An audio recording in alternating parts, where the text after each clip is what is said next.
What's your history with Dapper Dan and talk about the relationship and just the crossover and y'all dealings basically? Well, it was so funny because Dap and I were just out here doing what we do. You know what I'm saying? And when you genuinely do what you do, the party comes to you. You don't necessarily have to go to the party. You know what I mean? Everyone wants greatness. Everybody wants grandeur. Everybody wants good stuff. All the celebrities, they want the best women, the best houses, the best cars, private planes, boats, whatever. You know what I mean? They want it. Everybody wants grandeur, right? And I have a lot of barbers ask me, D, how can I do what you do, cut these celebrities and so forth and so on.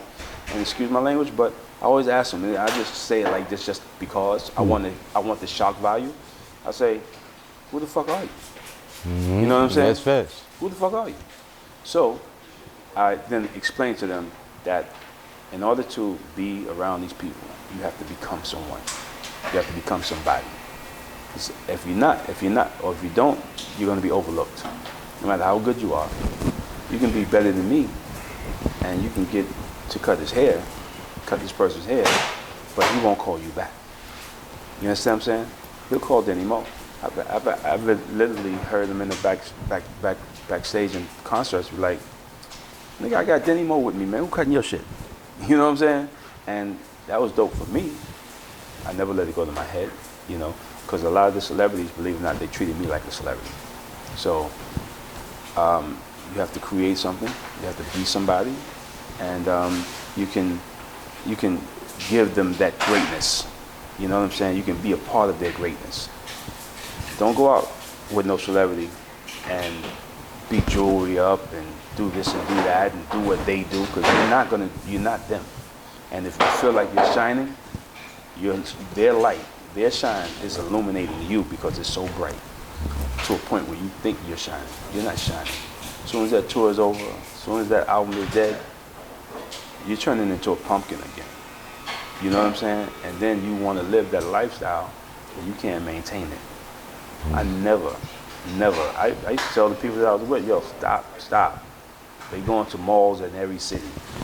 They spending $5,000-$10,000 at each mall. You know what I'm saying? Nah, I don't do that. I was smart. Most of the people I work with, they wore size 12. You know what I'm saying? They wore a pair of shoes one time. Yo, they packing their stuff up. Yo, throw a box over there. Like, yo, what's that, man? Those are the shoes. You know what I'm saying? Mm-hmm. You throwing them out? I said, yeah, man. Nah, I got that. I came home with a duffel bag full of shoes and sneakers, man. You know what I'm saying? I ain't nobody's fool, man. You know what I'm saying? These guys are having a good time and living their life. And even some of them struggle after it's over with, I can honestly say I've been on more tours than the average artist. You know what I'm saying? I've been on more tours than the average artist. You have people who singing songs and making albums and haven't been on as many tours I've been on, Definitely. So speak about Dapper Dan and the crossover between you and him and the relationship previously. It's all good. But yeah, we had spoke about Mike Tyson, him introduced you to Tyson. So just speak about the relationship and the history basically. Yeah, but like I was saying, me and Dap was doing our thing, and we crossed paths a few times, and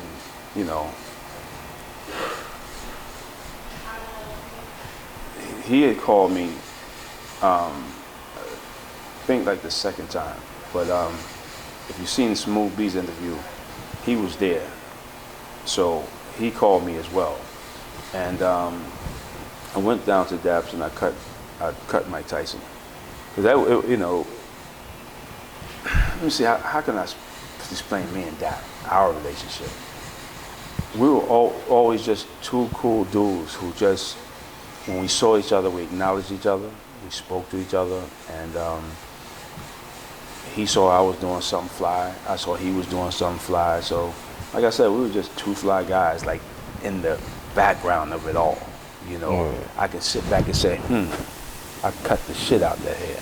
And he could sit back and be like, oh, he look good in that shit right there. I put my foot in that. You know what I'm saying? So, us being, I guess, like-minded, we were able to just come together you don't even realize a relationship is happening. You know what I'm saying? But it happened. So he was doing everybody. He was doing clothes for everybody. I remember him and Don King coming in there, and he had told that Mike Tyson he said, Dap, how much owe you, man? Dap said 68,000. I said, I'm doing something wrong. You know what I'm saying? So he told Mike, man, gotta pay the man. What's you holding man money for, man? Pay the man. You know, so he paid him off $68,000 right there, cash. You know what I'm saying? So I was like, oh man. So me and Dap, he actually was on the east side, right next to the barbershop I was telling you about earlier. And I would just go over there, hang out in front of there once in a while, every now and then. And, you know, every time Mike come to town, I cut his hair over at Dap's, you know. And I actually introduced Mike Tyson to his baby's mother, you know. And it's so funny because every time he see me, he'd be like, oh, this nigga. You know what I'm saying? This man introduced me to my baby's mother, man, you know. And that reminded me of that joke back in the days, you know. The guy said, you going to jail. He said, but Your Honor, I don't want to go to jail. He said, yeah, man, but I'm going to give you a year. He said, but I'm the one that introduced you to your wife. He said, life. Yeah, that's crazy. You know? But yeah, me and Dap, man, we like I said, we go a long way back, and we respect each other's, you know, space. We respect each other's hustle. You know, I watched him, you know, bootleg damn near everything and everybody until he got his own. You know what I mean? They should have pulled him in anyway. You know what I'm saying? They should have pulled him in anyway because he was an amazing designer. You know what I mean? Yeah, absolutely. Definitely.